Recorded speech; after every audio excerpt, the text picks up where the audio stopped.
नमस्कार साथियों, आप सभी जनता टॉक्स न्यूज़ देखना शुरू कर दिए हैं। उत्तर प्रदेश एक ऐसा राज्य है जहां से दशा और दिशा दोनों तय करता है। राजनीति में खास करके बड़े से बड़े दिग्गज उत्तर प्रदेश को ही देखता है, क्योंकि यहां से 80 लोकसभा सीट होता है और 80 लोकसभा सीटों पर चुनाव होता है। और यहाँ पे रिटर्निंग ऑफिसर में 74% स्वर्ण समाज के लोग हैं। वहीं रिटर्निंग ऑफिसर में अनुसूचित जाति के लोग 10% हैं और वहीं ओबीसी समाज के 16% के लोग हैं। 16% लोग हैं। हम जानेंगे इनसे। हमारे साथ जुड़े हैं टीडी कॉलेज के छात्र नेता गणेश कुमार यादव जी हैं। पहले तो सर स्वागत है आपका जनता टॉक्स न्यूज़ में। धन्यवाद। सर, आप उत्तर प्रदेश को, जहां उत्तर प्रदेश में 80 लोकसभा सीट हैं और यहाँ रिटर्निंग ऑफिसर में स्वर्णों की आबादी के कम रहने के बाद 74% रिटर्निंग ऑफिसर है, कैसे देखते हैं इस पे? देखिए, अभी फिलहाल जो उत्तर प्रदेश में चुनाव चल रहे हैं, उत्तर प्रदेश का पूरा देश में चल रहा है, वो इंडिया गठबंधन का अभी माहौल बीजेपी का पूरा खराब हो चुका है, क्योंकि जो पुराने दौर में जो भी मोदी जी बात करते थे उसको जनता ने नकार दिया है। और आपने रिटर्निंग ऑफिसर की बात की, तो रिटर्निंग ऑफिसर जो बन रहे हैं वो चुनाव को अंतिम दौर में प्रभावित करना चाहते हैं। जब काउंटिंग होगा उस समय प्रभावित करना चाहते हैं कि अगर इन जातियों के रिटर्निंग ऑफिसर रहता है तो वो निश्चित रूप से गलत करने के लिए मजबूर होगा, वो नहीं कर पाएगा। लेकिन ये लोग हैं, इनकी एक मानसिकता है कि हम अपर क्लास के हैं तो सरकार, देखिए आप किसी से पूछिए, लेकिन उनके दिमाग में ये बात रहता है कि सरकार हमेशा हमारी बनी रहे, क्योंकि ये मोदी की सरकार उनको 10% आरक्षण ईडब्ल्यूएस दे दिया है, तो वो तो चाहेंगे कि ये सरकार बनी रहे। भले वो सरकार शिक्षा पर बात ना करे, वो सरकार रोजगार पर बात ना करे, लेकिन इनकी मानसिकता है कि वो सरकार बनी रहे जिससे हमारा लाभ तो होता रहे। तो रिटर्निंग ऑफिसर की बात रही तो वो लोग बनाए इसलिए हैं कि अंतिम दौर में जब हम चुनाव हार जाएंगे तो रिटर्निंग ऑफिसर मेरा जब रहेगा तो कम वोटों को मार्जिन करने के लिए हम उस सीट को जीत जाएंगे। इसलिए वो रिटर्निंग ऑफिसर में बनाया है कि 74% वो लोग रहे। ओबीसी में हमने उस लेटर को पढ़ा जिसमें देखें कि वो यादव तो कोई नहीं है रिटर्निंग ऑफिसर में। रिटर्निंग ऑफिसर में यादव और मुस्लिम नहीं दिखा रहा है, कैसे देखते हैं इसको? देखिए, यादव और मुस्लिम एक बड़ा कौम है जो लड़ने की ताकत और क्षमता रखता है, हमेशा लड़ता है, वो बोलता है। अधिकारी हो या खिलाड़ी हो या राजनेता हो, वो लड़ता है। अगर इन कौम को और वो रिटर्निंग ऑफिसर नहीं रखता है तो जानता है कि और दूसरा कौम ओबीसी में आता है, वो लड़ नहीं पाएगा, बोल नहीं पाएगा। तो वो चाहते हैं कि इन रिटर्निंग ऑफिसर में इन जातियों को रखेंगे तो जब हम घाल मेल करेंगे तो वो बोल नहीं पाएंगे, जिससे हमारी जीत पक्की हो जाए। यह अंतिम दौर की बात करने वाला, जो कि मोदी का अभी समय जो चल रहा है वो तो खत्मा की तरफ चल रहा है, लेकिन अंतिम दौर में वो जीतने की अपना अभियान बना है कि लास्ट में हम किसी तरह ना किसी तरह सरकार बना लें। इसलिए रिटर्निंग ऑफिसर में किसी ओबीसी और हिंदू को या यादव को और मुस्लिमों को नहीं रखा गया है।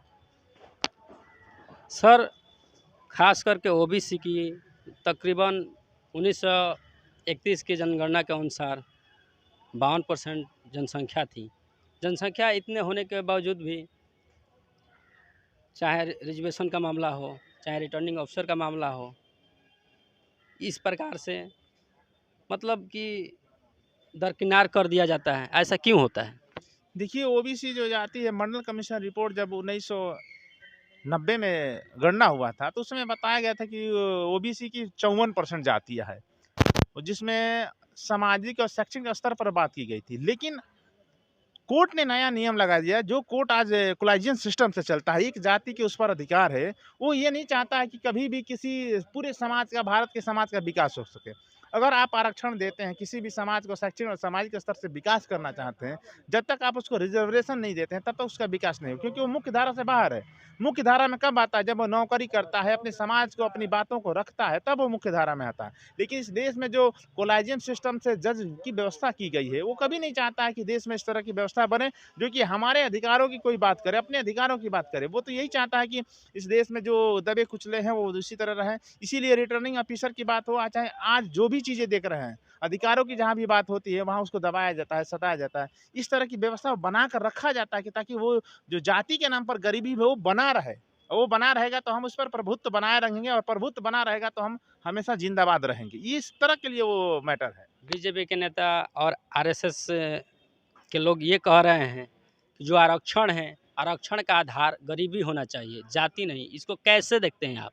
मैं तो ये जानता हूँ कि गरीबी एसडीएम और डीएम आता है तो लोग उसको दलित और ओबीसी के नज़र से ही देखते हैं। उसको डीएम के नज़र से बहुत कम, लेकिन दलित के नज़र से ऐसे देखते हैं।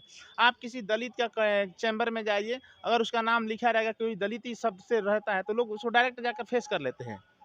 वो जाति से फेस करते हैं, ना कि उसके नौकरी से फेस करते हैं। अगर वहीं किसी अन्य बिरादरी का नाम लिखा रहता है तो उसमें डरते हैं कि जाएँगे कि मारेगा, कि बोलेगा, कि डाँटेगा, क्या कहेगा? डर लोगों के अंदर बना रहता है। हमने इस चीज़ को बहुत बार फेस किया है, देखा है लोगों को कि इस तरह की है। गरीबी उन्मूलन देश में संविधान में नहीं लिखा गया है कि गरीबी उन्मूलन आरक्षण है। यह सामाजिक व्यवस्था को बनाए रखने के लिए, समाज में जो जो जाति है मुख्य धारा से बाहर, उस मुख्य धारा को जोड़ने के लिए आरक्षण बनाया गया, ताकि वो अपना अधिकार ले ले। क्योंकि भारत जातियों का देश है, तो जातियों में सबका अधिकार बराबर होना चाहिए।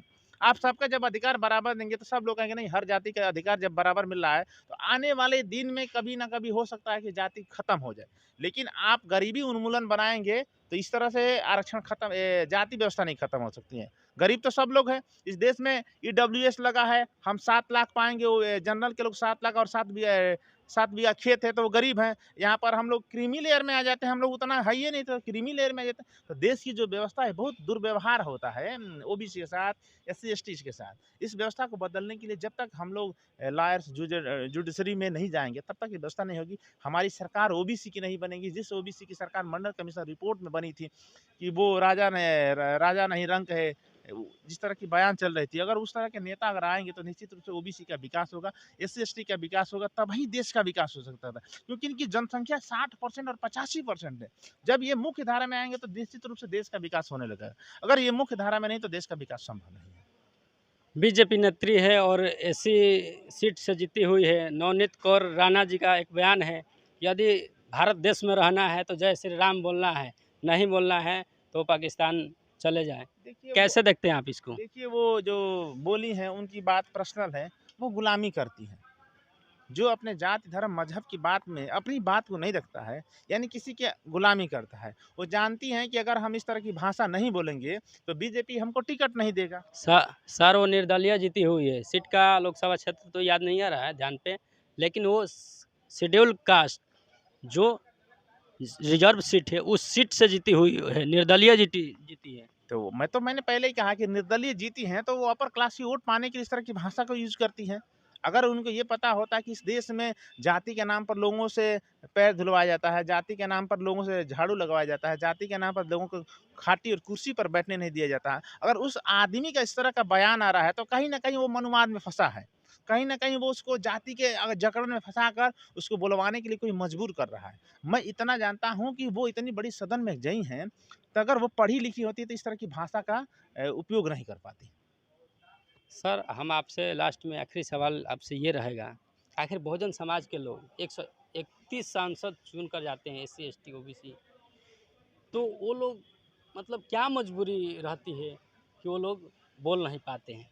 देखिए, हर आदमी को सत्ता शासन चाहिए और वो जानता है कि 131 सांसद दलित के जाते हैं, अगर वो जिस दिन किसी भी सरकार से हट जाएँगी, वो सरकारें गिर जाएगी। बाबा साहब ने संविधान तो इसीलिए बनाया था ना, इसी माँग के लिए तो अड़े थे कि हमारे लोगों के लिए अलग से टिकट मिलना चाहिए। लेकिन गांधी जी ने पूना पैक्ट में समझौता किया कि नहीं, आपको दिया जाएगा, लेकिन उसी के बदले में आरक्षण बढ़ा दिया गया कि आप हर लोकसभा के सीटों पर इतना % हैं, तो आपको उतनी सीटें दी जाएगी।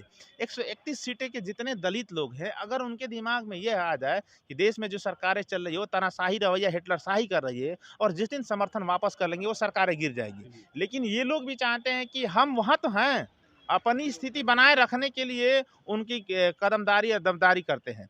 अगर उनके मन में ये आ जाए कि बाबा साहब ने जो संविधान में हमको अधिकार दिया, उस अधिकार से हम यहाँ आए हैं और वो अधिकार खत्म होने जा रहा है, अगर उनके दिमाग में यह बात आएगी तो निश्चित रूप से सरकार कितना भी मजबूत हो गिरा सकते हैं, क्योंकि 131 सांसद बहुत ज़्यादा होता है।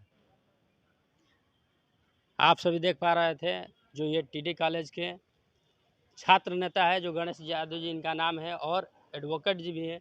बाकी आप सब जनता टॉक्स यूट्यूब चैनल पर देख रहे हैं तो जनता टॉक्स यूट्यूब चैनल को लाइक शेयर सब्सक्राइब करिए। यदि आप सभी फेसबुक पेज पर देख रहे हैं तो फेसबुक पेज को फॉलो और लाइक करें। यदि आप सभी ट्विटर पे हैं तो ट्विटर भी फॉलो करके मिलते हैं।